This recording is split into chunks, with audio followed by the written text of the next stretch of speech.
Hello, welcome to the San Jose State University Admitted International Student Information Session. And we are talking now about electrical engineering. Allow me to introduce myself. My name is Kurt Anderson.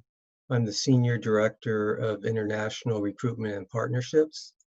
And I'm joined in this call by Tway Lee, who's the Department Chair of Electrical Engineering, Paranaz Zardosti, who's the Director of our International Student and Scholar Services. And we're here to give you a little presentation and then to answer any questions you have. So the agenda will be, I will describe to you the Way to San Jose program. Then we'll have a department introduction by Tway. And then we'll talk about FAQs for international students as well as global student orientation. So we'll start out by talking about the Way to San Jose program, or pathway as we sometimes call it. So as you know, in the COVID-19 situation, many universities have had to make adjustments to how they serve not only their domestic students, but also international students. And the pathway that this program presents is a way for you to continue your education, or you start your education in your case, remotely online, accruing credits, and then coming to the campus when we are available to take you. And in doing so, we'll be able to offer you 9 units online, which you can take from your home or wherever you happen to be. You won't need a visa. Of course, there will be no travel involved. You won't need to find housing here in the Silicon Valley. We'll also provide full online orientation and advising services. The courses that you'd be taking would be in a learning management system that would allow flexibility, so you could do your work off hours, but there will also be opportunities to interact directly with faculty live. By not coming to San Jose for the fall semester, we estimate that you would save about $10,000 in living expenses. And you'll also be able to work with faculty and advisors remotely, in much the same way you would have if you were actually on campus. One of the things we want to point out about the Way to San Jose program is that being in Silicon Valley, more than just the coursework, we feel we're able to connect you to many of the things you would be connected to if you were present here, such as lecturers and contacts with Silicon Valley experts, contacts with the Career Center, virtual work fairs, and opportunities to participate in department and faculty online offerings, of which I'm sure there will be many, given that all the students in your major will be taking courses online. So having given you a little bit of a background on the Way to San Jose program, I'd now like to turn it over to the department head of electrical engineering, Dr. Tway Lee. Yes, hello everyone. It's very nice that this see you today. Now let I share you the screen of this electrical engineering department website, so that you can know everything about our program from that website. We update the website continuously. So everything you need to know will be from this website.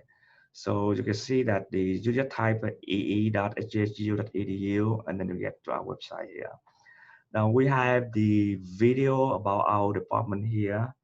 That after this QA, this orientation, you can take a look. It's just about 5 minutes. It's good. We just make it a month ago, so all information is new. I think you will enjoy it. And then now let I walk you through the website here, so that you can learn about our program and what you should do during the time that you are at San Jose State. Now, if you look at the top here, you see that we have many information here. The first thing I want to introduce you is about the faculty and the staff. So if you want to know who are we, who know this the specialization of the faculty. So you can go onto this website and you can look over those. Okay, we had a full-time faculty. It means that they are a professor that teaching and do research full-time at San Jose State. They are the one that will work with you on the project, teach the course, everything. And we had a part-time faculty who are the one that working in at Silicon Valley, and then they teach part-time for us. Most of the part-time faculty teach one courses, and most of them they teach the course during the evening. Okay, so when you click on the full-time faculty, you will see all of the contact information here. That is me. Okay, I am the department head. I'm responsible for overall everything. If you have any problem, any question, any issue, whatever, see, you can contact me. You can make an appointment with me by click on this and then book for an appointment to talk with me directly. Okay, and then we have Dr. David Barron, Dr. Sarkozy. Now, Dr. Sarkozy, she and graduate coordinator. It means that she's responsible overall for the on program, the Master EE program. So you can contact her with on kind of question related to the program. However, one thing that I let you know is we are in this process of transition. It means that Dr. Sarkozy going to resign from the grad coordinator position in the fall, so that she can have more time to do the research, and we will have the new grad coordinator. So if you go to the website, you see the grad coordinator. That means the person that who can communicate with you on kind about the program.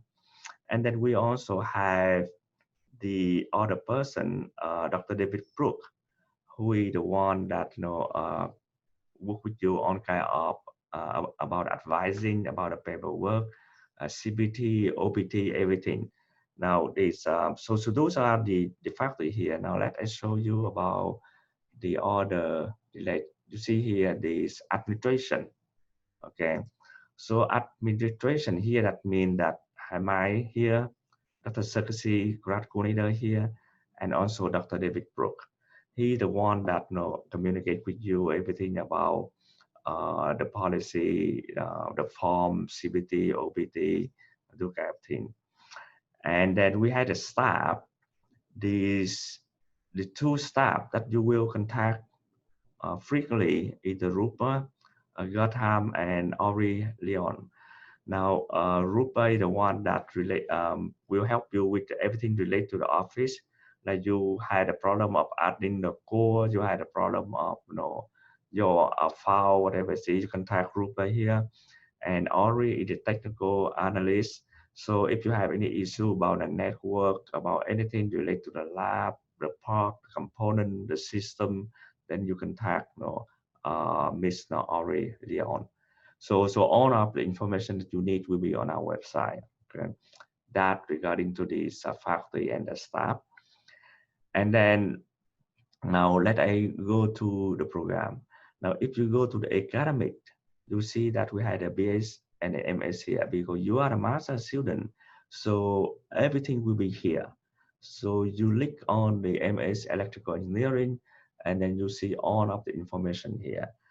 Because you are the new admit student, so the first thing you need to do is you click on these two so that you can learn about all of the information about the new student should know.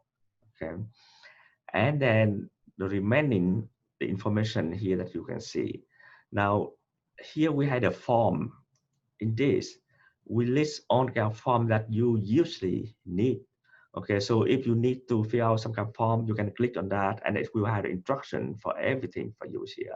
It's including, like here you can see that we have the instruction for you to apply for the master degree, the instruction for you to enroll into the master project course, the instruction about the CPT, that what kind of form you need to fill out to submit. So all of the instruction is on the platform here. Okay, now let me go back to the main page of the master program. Okay, and the course syllabi. Since here you can see that if you had a question about a course, you say, okay, I don't know which course, it will teach me what is the prerequisites, what is the requirement, and then you just click on this, and then we have all of the core prerequisites here.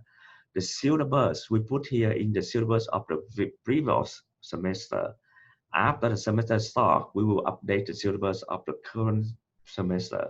So like right now, if you look into this course syllabus, you will see the course syllabus of the spring 2020. But the fall 2020 will be very much similar. Okay. And then now let me go back here. Now the many questions that you will have will say, okay, what kind of course I'm going to take, and what is the requirement of the degree. So that brings you to the graduation requirement. It's right here. So you click on that, and then you will see over here that you have 3 options to complete the degree, and each option requires you to complete 33 units. You had a project option, you had a thesis option, or you had a course only option. Okay. The only difference between these 2 options is the project option, you do 6 units project in 1 year. The thesis option, you do 6 unit thesis also in 1 year. The course only option, you don't do the project, you don't do the thesis, but you take 2 additional elective courses to replace that. Then you take the comprehensive exam in 1.5 hours. Okay. We do not recommend the student to take the course only option. We recommend the student to take the project or the thesis, because you have you spend 1 year to work with one particular faculty to go deeply into whatever the area that you want. However, we still had a course only option for some students who working in the industry. They have many projects with industry already. They want to take the course, that is no problem. You can take the course, 6 unit, 2 courses to replace the project or the thesis, and then you take the comprehensive exam is 0 unit. Okay. Now, all of the students are required to take 2 of the 3 core courses, 210, 221, and 250. You choose either 210 to 21 or 210 to 50 or 221 to 50, whatever you like. All the students must complete 2 of the 3 core courses, that is 6 units, and complete 1 technical writing course. We call the graduate writing assessment requirement. This is EE 295 or entering 200W. We recommend that students take EE 295 because it will be taught by the faculty in EE, and also the course content will very much drive you into the way you write that relate to the EE. The engineering 200 is the GWA course also, but it's the general GWA course for all engineering students. So it's not specialized in the EE. However, it's up to you. You want to take the engineering 200W or EE 295, it's no problem. And then after you finish those, you begin to take the course elective or specialization. We recommend the student to spend 9 units for the area specialization, and the remaining course to take the electives in 1 or 2 or 3 area and the project, the thesis. This is just a recommendation. You may take 12 units in specialization, 15 units in specialization is no problem, but our recommendation is 9 units. You should not take less than 9 units, because that means that you really not be able to build up your strong in the area that you like. If you take too many units in one area, you don't have a chance to take the course in other area. And that is not quite good either, because you know that for today, the technology changes very fast, that even that you work for one company, you have to switch around many different projects that require quite a little bit different of expertise. Because of that, if you stick only in one specialization, I don't think that's a good idea. You should have one specialization so that you can start your job, but you should have take few courses in few different specializations so that you know what it is, so that whenever you to work, when your company switch to different project, a different area, and then you'll be able to join. So that's what it is. Okay, so so in order for you to know that what course you take for the degree, so this is the website that you go you should take a look at. Now, because of COVID-19, so you may not be able to come physically at San Jose State, or you may be able to come. So because of that, what the department have done in the past a few months, we prepare the three courses, 210, 201, 250, and the E295 here.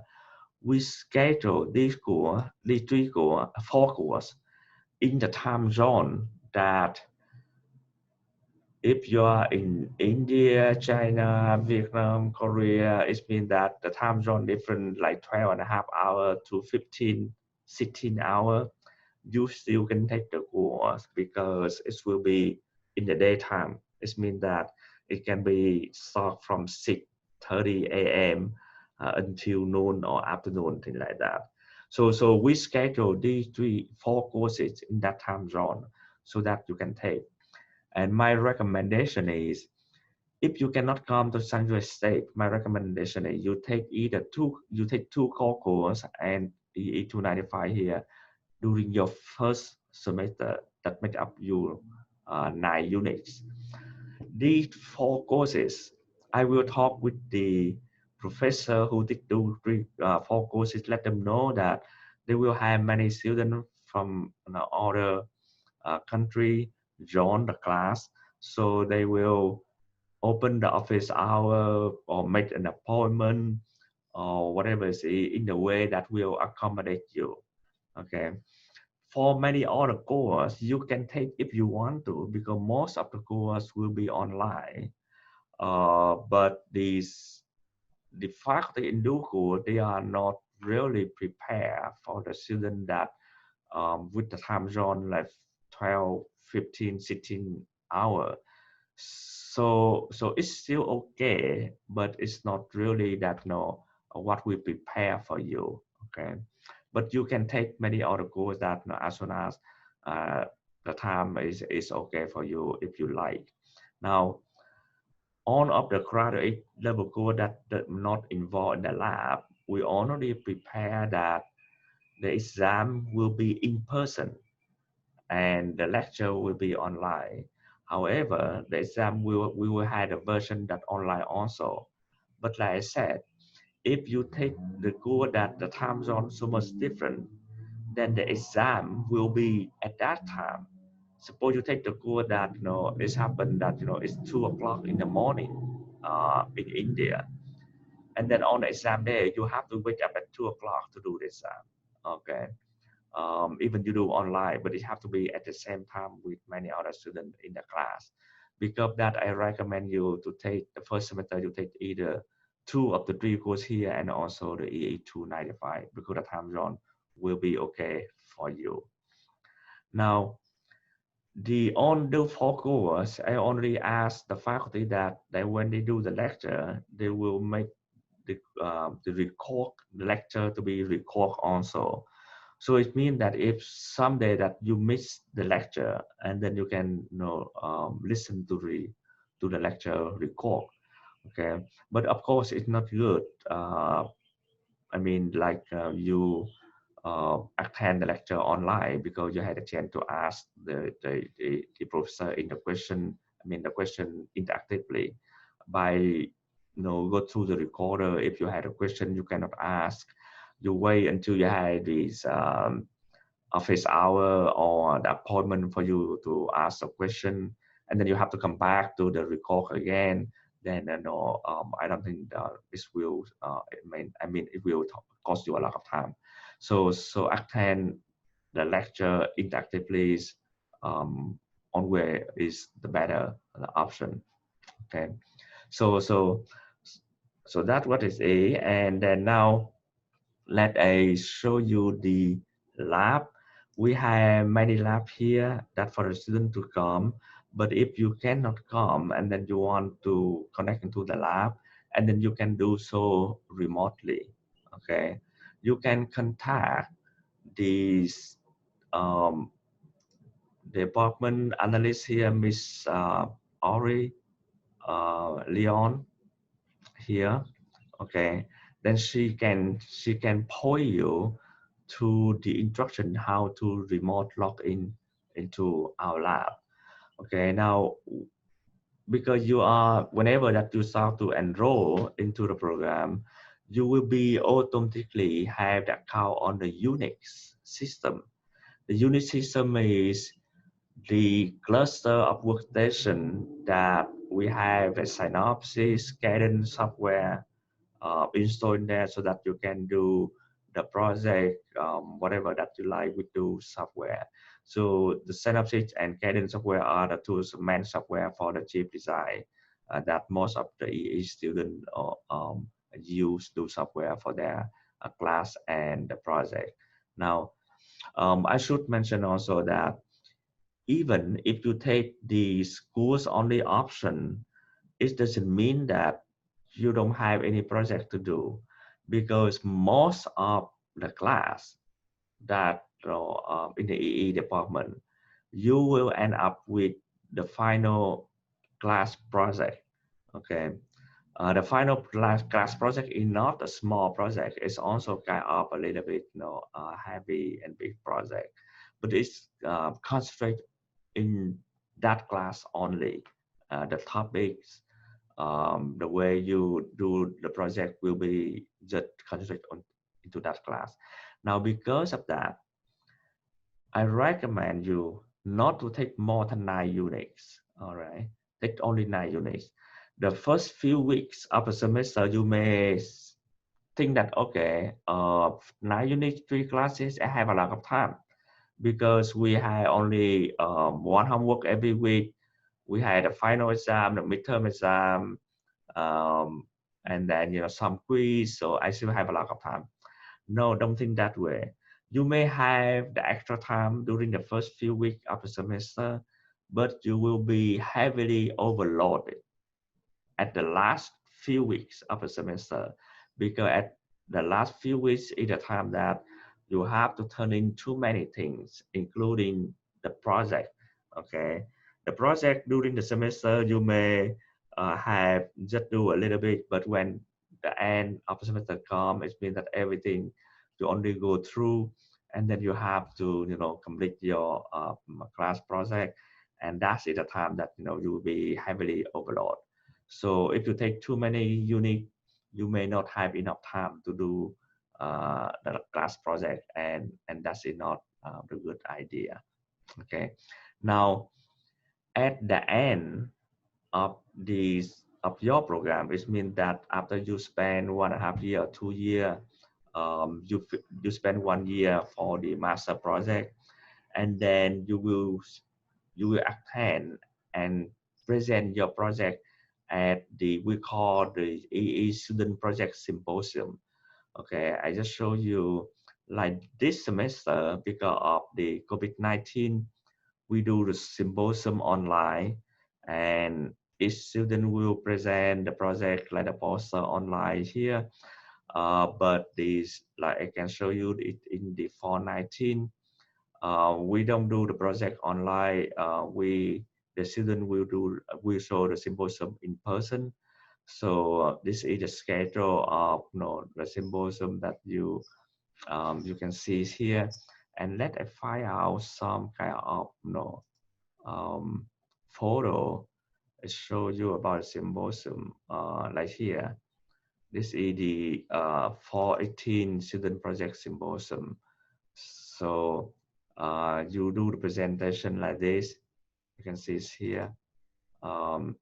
You prepare the poster, and then you do this.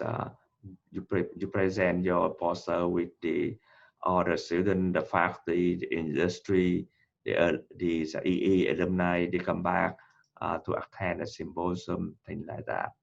Okay, so if you do the project or the thesis, you will have a chance to show your work at a symposium that industry people can come and listen to your presentation, and that is the time that you can talk to industry about the job, everything also.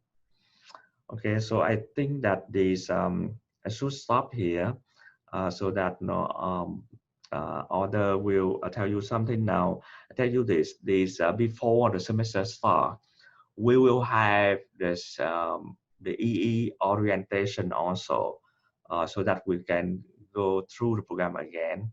So you will receive the email from us to tell you that when is the orientation again. It will be online. Now your acceptance letter that you receive from our department is say that the orientation is in person in room E189 or something. Okay, so that will be changed. Okay, so very soon you will receive the email from us to tell you that when the orientation will be happen, and then what day, what time, and what is the link for you to get in, whatever. See, so that you will hear some of those information again, and also additional information, and you will see some film other faculty professor that at the orientation to talk with you also. Okay, so I think I stop right here. I think at this point, Paranaz Zartosti was going to talk to us about visa and student services. Hello, everyone. I'm happy to be here with you.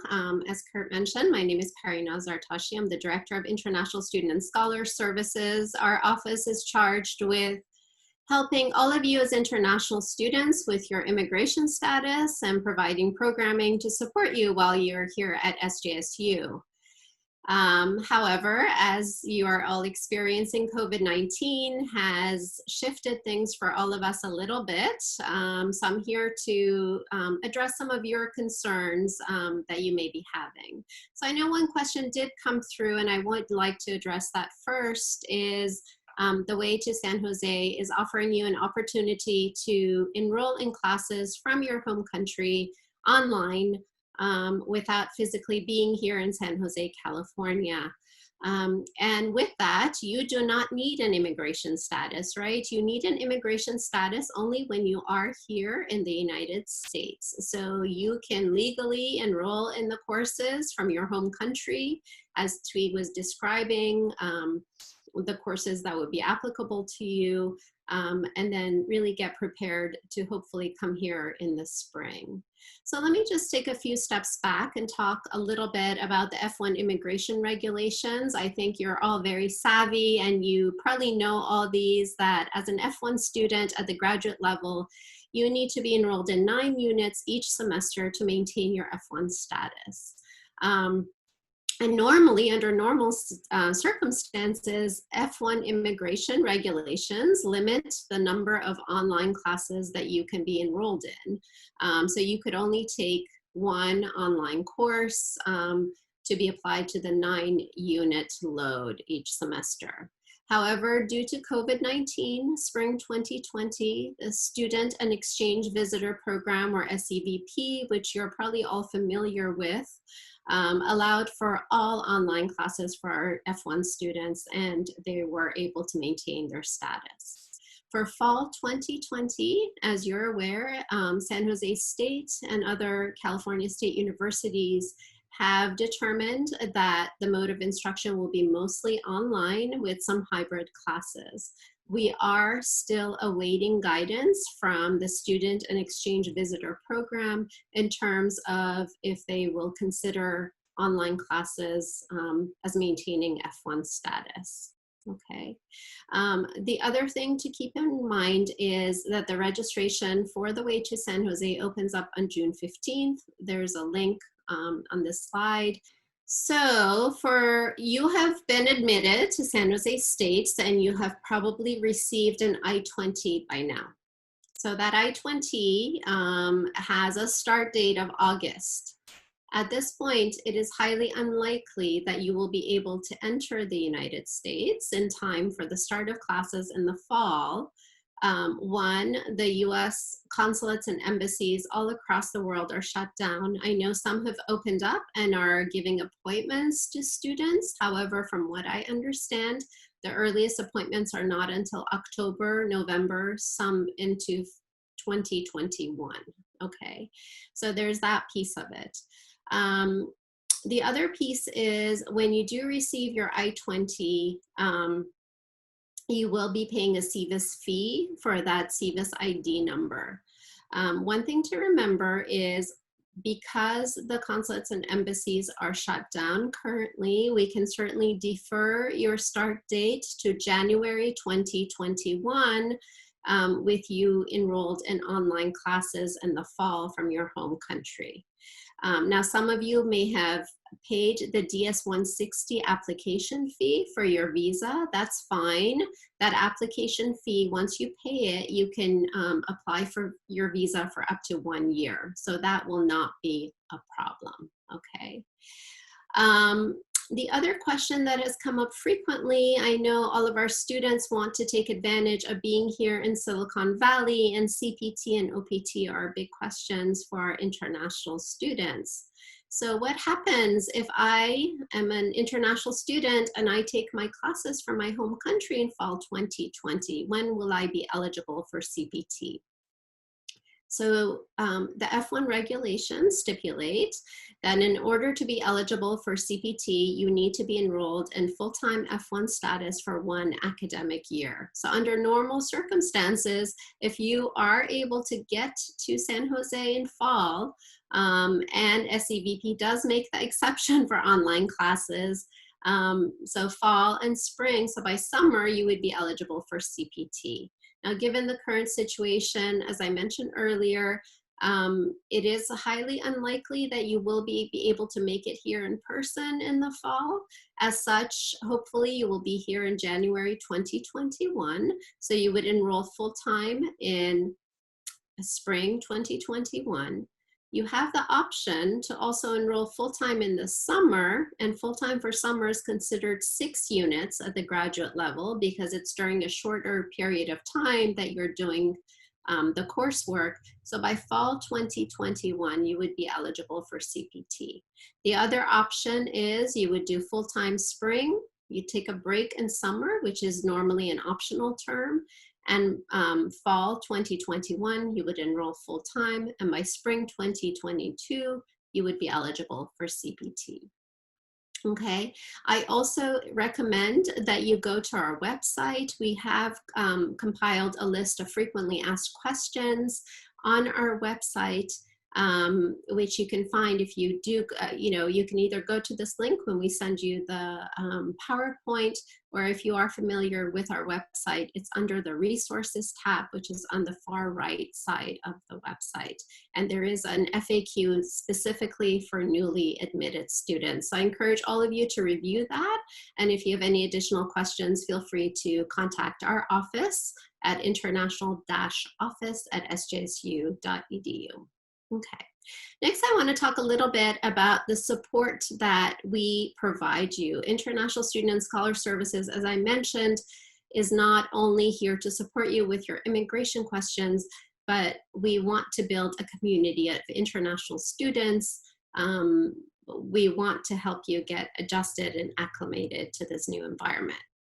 So Global Spartan Welcome is required for all new international students. It is in addition to the graduate student orientation. So the graduate student orientation is managed by Graduate Studies, but Global Spartan Welcome is handled by our office, International Student and Scholar Services.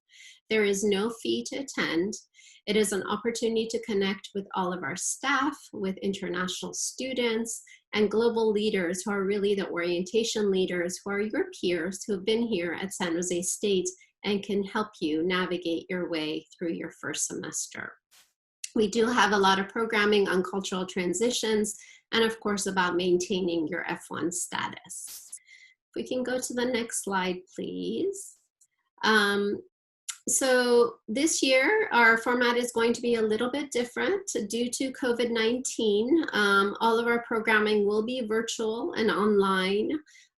There is a program for graduate students who will actually be here, and that's for students who have been maintaining their F1 status, let's say for a bachelor's degree or a master's degree, another master's degree, and now they've transferred to San Jose State.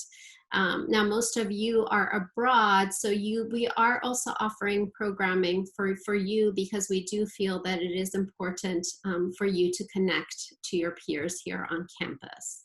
So all sessions will be via Zoom and registration is required. So once you decide, or once you know, this fluid situation with, you know, the situation with COVID is very fluid, and we're uncertain day to day as to what is going to develop. But assuming that you will be abroad and enrolling in online classes, we encourage you to register for the Zoom online session. As I said, it will be a great way for you to be introduced to our campus. We will also be offering Beyond Global Spartan Welcome programming to talk a little bit about transitioning to San Jose State and life in the United States. So I encourage you to participate in as many programs as we have. And once again, you're being outside of the country, not here in San Jose, should not impact your involvement with the campus and with your peers. Even if you are able to make it here, courses will be online, so a lot of the programming will continue to be virtual until it is determined by the county that it is safer for us to have interactions with one another. With that, I will end it. Here are all the resources we have, all the different emails for you. We ask that you connect with us on social media. We do have a Facebook page, Instagram. We are very active. We currently have 3,200 active international students. We have another 2,000 on OPT and STEM OPT. We're very well positioned for CPT and OPT opportunities, and we really look forward to welcoming you all to our campus once this whole situation with COVID is over.